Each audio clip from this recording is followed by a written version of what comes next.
At any rate, one of these scientists that I was listening to several years ago also happened to be a Jewish rabbi. And in his talk, he said, you Christians never really understood the meaning of the third commandment, to not take the name of the Lord thy God in vain. He said, for some reason, you thought that meant you were not supposed to say, God damn you. Well, it isn't very nice to say, God damn you, but do you know that's not even close to the meaning of the commandment? Vanus is emptiness. To speak something in vain is to speak it with emptiness, with futility. It's a waste of time.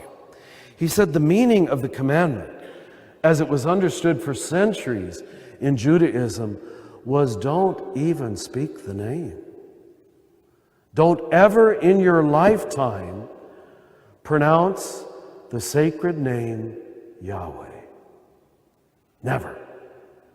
And he said this gave us, at the very beginnings of the Judeo-Christian tradition, a cosmic humility about God.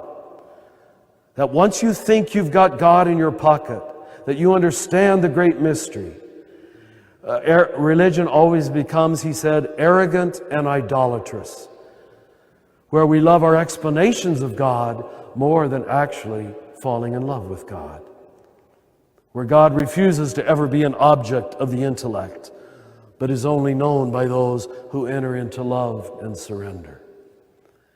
Secondly, he said, and probably a lot of you know this, that when you write Hebrew, you actually just write the consonants. And what it means to be an educated Jew is to have memorized the appropriate vowels and to know how to fill in the appropriate vowels in the appropriate places. I knew that from my short Hebrew class. But the third part is what I most want to leave with you tonight. He said, did you know that the consonants used in the spelling of the sacred name, Yahweh, are in fact the only consonants that, if correctly pronounced, do not allow you to use your tongue or close your lips. In fact, we know that the pronouncing of the sacred name was an attempt to imitate and replicate breath. That it was inhalation and exhalation. And then he began to do it into the microphone.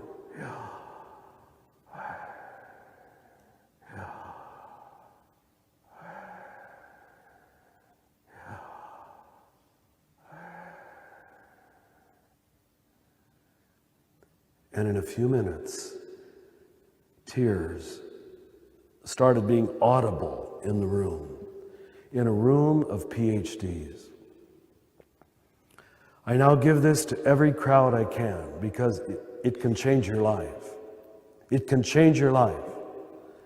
If I would come back here a year from tonight, and if some of you hold on to this and begin to live it and to experience it and to practice it, your prayer life will dramatically change.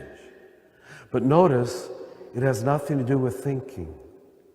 In fact, it moves the entire experience to the cellular body, corporeal breath level. And it means, wonder of wonders, that the first word you ever spoke when you came out of your mother's womb was the name of God. And the last word you'll ever speak, you don't have to try to remember, do I want to say a prayer before I die? You're going to anyway. That last breath you take on your deathbed will be the name of God. And it's the one thing you've done constantly. You just did it now. And you did it again. You're breathing. And you know what? There's not a Catholic way of breathing and an Anglican way of breathing. There's not a Protestant way of breathing. There's not an American way of breathing. There's not an English way of breathing. There's not a Buddhist way of breathing. There's not a Hindu way of breathing.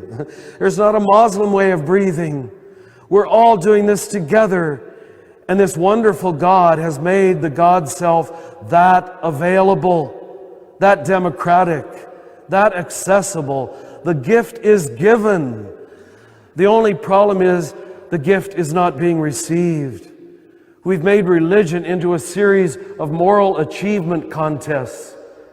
We've made religion into a bunch of hoops that you got to jump and about a bunch of forms that you've got to bow down before, instead of leading people to know something to be true for themselves. And you can see why Jesus was so happy with his cousin John the Baptist, who was filling in the valleys and bringing the mountaintops down and creating a highway to God. But we've created endless obstacles on this highway of the givenness of God, the availability of God, the humility of God, the compassion of God. But I don't want you to leave here tonight agreeing with me or disagreeing with me, liking me or disliking me. Who cares? It doesn't matter. It really doesn't. I want you to know something for yourself. So, for 10 minutes, we're going to sit in silence together. The most innocent thing in the world, and yet for many people, the most difficult thing in the world. It's so easy that it's hard to teach. Now, contemplation, second stage, is telling you what to do with your mind. And all I can say, because we don't have that much time tonight, is you just have to practice letting go. Letting go. Not identifying with it, not feeding it. Inside of every person, there's a great lover and there's a great wolf. And the one that grows is the one that you feed. If you keep feeding the wolf with negative, blaming, accusing, paranoid, accusational thoughts, your wolf will grow. If you keep feeding the lover by letting go of the wolf, largely because the lover is already there, it's called the indwelling Holy Spirit that has been given equally to all of you. And the only difference is the degree you have learned to draw from it. That's all. And that's what we're doing. So we're going to practice for about 10 minutes, just letting go of obsessive thoughts, compulsive emotions, and each time one comes and wants to grab you, just say, don't need that, don't need that. Knew who I was before that came along. I can know who I am after. It's going to be scary because a lot of us think we are our thoughts. So let me lead you into it with a psalm verse. And I'm going to ask you to repeat after me. And then we'll sit for 10 minutes knowing that someone else is going to teach us and guide us during that time. So repeat after me. Be still and know that I am God.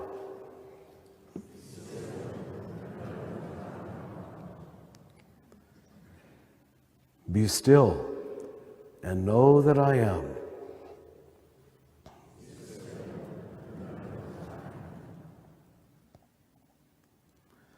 Be still and know.